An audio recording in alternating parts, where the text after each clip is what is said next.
Hello, কেমন আছেন সবাই? তখন সন্ধ্যা ৬টার মতো বাজে। অনলাইনে একটা অ্যাপে কিছু সবজি বাজার করেছিলাম, সাথে অন্যান্য বাজারও ছিল। সেগুলো গুছিয়ে সবজিগুলো নিয়ে আসলাম। সবজিগুলো গুছিয়ে রাখতে, যেহেতু সবজিতে অনেক জল দেওয়া হয়, তো সবজিগুলো একটু শুকিয়ে না রাখলে দেখা যাবে ফ্রিজে ভেতরে পচে গিয়েছে।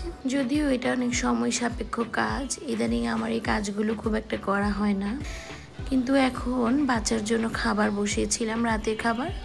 তো বসিয়ে ভাবলাম যে কিছুটা সময় আছে, এখন এগুলো করে নিই।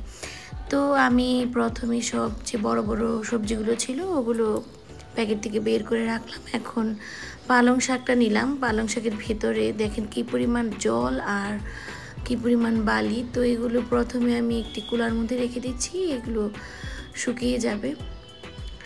সবগুলো শাক আমি এভাবে কেটে নিচ্ছি এবং দেখছি যে শাকগুলো ভালো কিনা।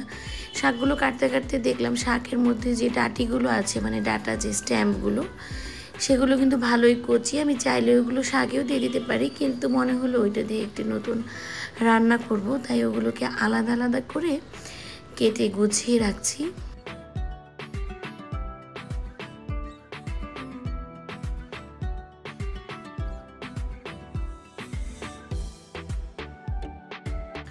এই যে আমার সবগুলো পালং শাকের ডাঁটা কাটা হয়ে গিয়েছে। আমি এখন এগুলোকে একটি ঝাঁকার মধ্যে আলাদা করে রাখছি।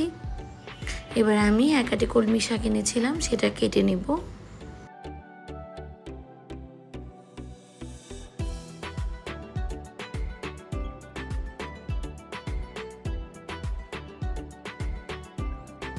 কলমি শাকটা আমি কেটে দেখছি তার ভিতরে বেশ কিছু ফুলের কলি এবং ফুল হয়ে গিয়েছে। তো এখন আমি কলমি শাকগুলো বেশ টাটকা, শুধু কলমি শাকের যে কলিগুলো আছে সেই কলিগুলো ফেলে দিচ্ছি।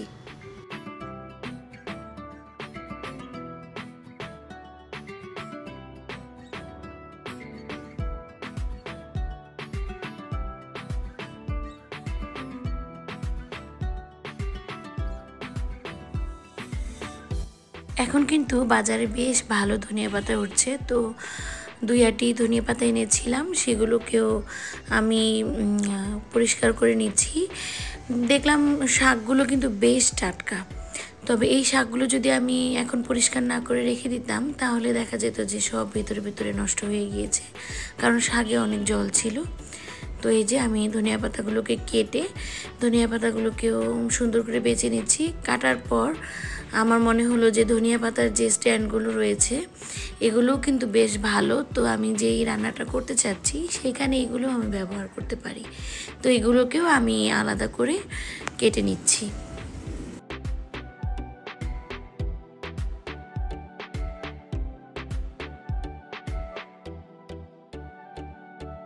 তো এই যে আমার কাটা কিন্তু হয়ে গিয়েছে।